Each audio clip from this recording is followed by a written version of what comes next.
Welcome back to maths at 360 degree with സോമിയ.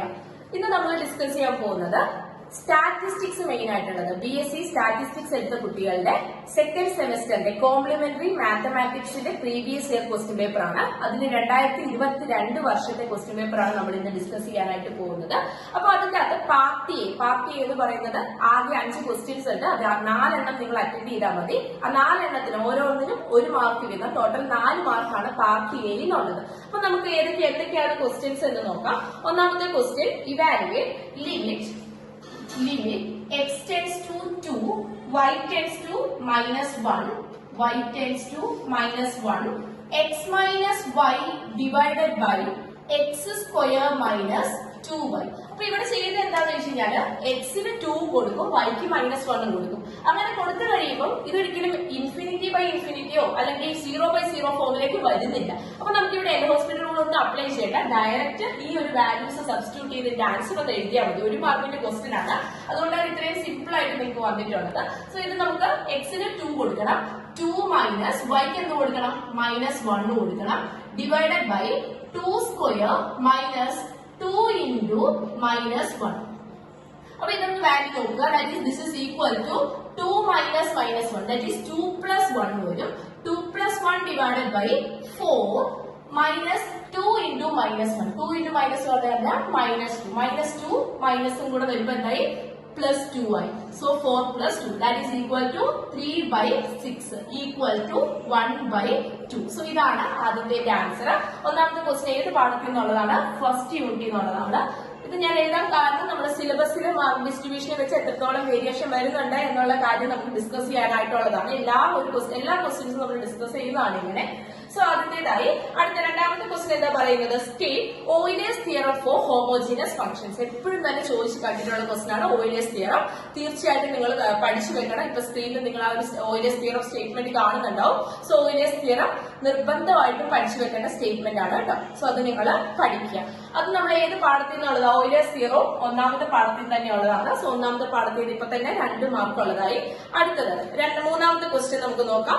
Describe the surface represented in spherical coordinates by rho is equal to 3.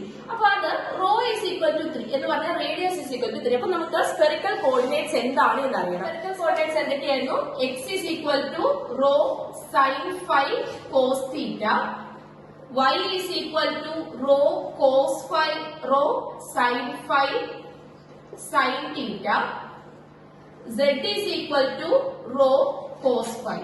Z is equal to rho cos phi. Phi ന്റെ theta variation ഉണ്ട്. 0 less than or equal to phi less than or equal to pi യും അതുപോലെ 0 less than or equal to theta less than or equal to 2 pi.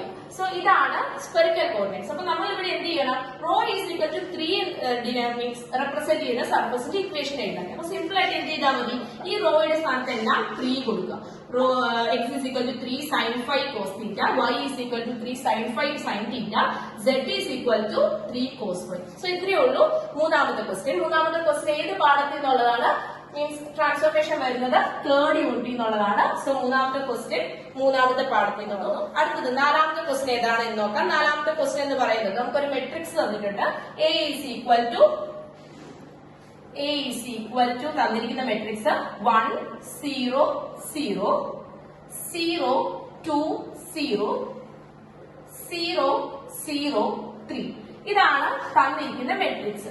അപ്പൊ ഈ ഒരു matrix തന്നു, എന്നിട്ട് നമ്മളോട് പറയാണ് എ സ്ക്വയറിന്റെ ഐഗൻ വാല്യൂസ് എന്താണ്. അപ്പൊ നമ്മൾ പെട്ടെന്ന് ക്വസ്റ്റ്യൻ കാണുമ്പോൾ 1 മാർക്കേ ഉള്ളൂ, എപ്പോഴും നിങ്ങൾ ആലോചിക്കണം. പെട്ടെന്ന് ക്വസ്റ്റ്യൻ കാണുമ്പോൾ ഐഗൻ വാല്യൂസ് കണ്ടുപിടിക്കണമെങ്കിൽ ആദ്യം ക്യാരക്ടറിസ്റ്റിക് ഇക്വേഷൻ എഴുതണം, അത് കഴിഞ്ഞ് സോൾവ് ചെയ്യണം, സോൾവ് ചെയ്ത് കഴിഞ്ഞിട്ട് എ സ്ക്വയർ കണ്ടുപിടിക്കണം, അതിന്റെ ക്യാരക്ടറിസ്റ്റിക് ഇക്വേഷൻ എഴുതണം. അതിന്റെ ആവശ്യം ഒന്നുമില്ല. സിമ്പിൾ ആയിട്ടുള്ള ഒരു മെട്രിക്സ്, ട്രയാങ്കുലർ മെട്രിക്സ് തന്നിരിക്കുന്നത്. മീൻസ് ഡയഗണലിന് മുകളിലും താഴെയും 0 എലമെന്റ്സ് ആണ്. സോ ഇതൊരു ട്രയാങ്കുലർ ഡയഗണൽ മെട്രിക്സ് ആണ്. ട്രയാങ്കുലർ എന്ന് പറയുന്നതിനേക്കാളും കൂടുതൽ ഡയഗണൽ മെട്രിക്സ് ആണ്.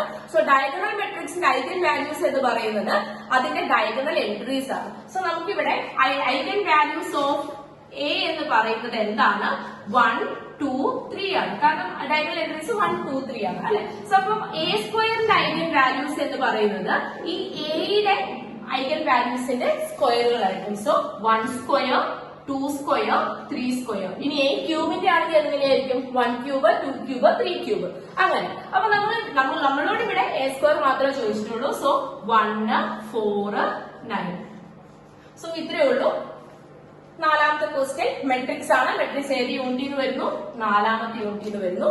അടുത്ത ക്വസ്റ്റ്യൻ ഒരു ക്വാഡ്രാറ്റിക് ഫോം തന്നിട്ടുണ്ട്. ആ ക്വാഡ്രാറ്റിക് ഫോമിന്റെ മെട്രിക്സ് എഴുതാൻ വേണ്ടിയിട്ടാണ്. അപ്പൊ മെട്രിക്സ് അല്ലെങ്കിൽ ക്വാഡ്രാറ്റിക് ഫോം എന്ന് പറയുമ്പോൾ അത് ഏത് യൂണിറ്റ് എന്നുള്ളതായി? നാലാമത്തെ യൂണിറ്റ് എന്നുള്ളതായി. അപ്പൊ നമുക്ക് ഇതിന്റെ ക്വസ്റ്റ്യൻ ആൻസർ എങ്ങനെയാണ് ചെയ്യുന്നത് എന്ന് നോക്കാം. അപ്പൊ ഈ ഒരു ക്വാഡ്രാറ്റിക് ഫോം തന്നിട്ടുള്ളതില് എത്ര വേരിയബിൾസ് ഉണ്ട് എന്ന് നോക്കാം. അപ്പൊ നമ്മൾ ചെക്ക് ചെയ്യുകയാണെങ്കിൽ എക്സ് എന്ന് പറയുന്ന വേരിയബിൾ ഉണ്ട്, വൈ എന്ന് പറയുന്ന വേരിയബിൾ ഉണ്ട്, സെഡ് എന്ന് പറയുന്ന വേരിയബിൾ ഉണ്ട്. അപ്പൊ 3 വേരിയബിൾ ഉണ്ട്. അപ്പൊ തന്നിരിക്കുന്ന ക്വാഡ്രാറ്റിക് ഫോമിന്റെ മെട്രിക്സ് എന്ന് പറയുന്നത് ഒരു 3/3 മെട്രിക്സ് ആയിരിക്കും. അപ്പം 2 ഉണ്ടെങ്കിൽ മെട്രിക്സ് എങ്ങനെയായിരിക്കും? 2/2 ഉണ്ടാവുള്ളൂ. ഇനി 4 വേരിയബിൾസ് ഉണ്ടെങ്കിൽ 4/4 ആവും. അപ്പം അങ്ങനെ ആ ഒരു ഐഡിയ വെച്ചിട്ട് വേണം ഇങ്ങനെയുള്ള ക്വസ്റ്റ്യൻ നിങ്ങൾ നോക്കാനായിട്ട്.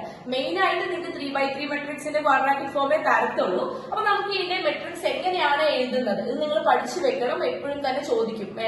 ഇതിന്റെ അകത്ത് 1 മാർക്കിന് ചോദിച്ചിട്ടുള്ളൂ, പക്ഷെ ഇതിന് 2 മാർക്കിന് ചോദിക്കാം. അപ്പൊ നമ്മൾക്ക് ആദ്യം മെട്രിക്സ് എഴുതണം. അപ്പൊ മെട്രിക്സ് എഴുതാനായിട്ട് ഇങ്ങനെ ചെയ്യാണ്, ഒരു ഐഡിയ തരികയാണ്.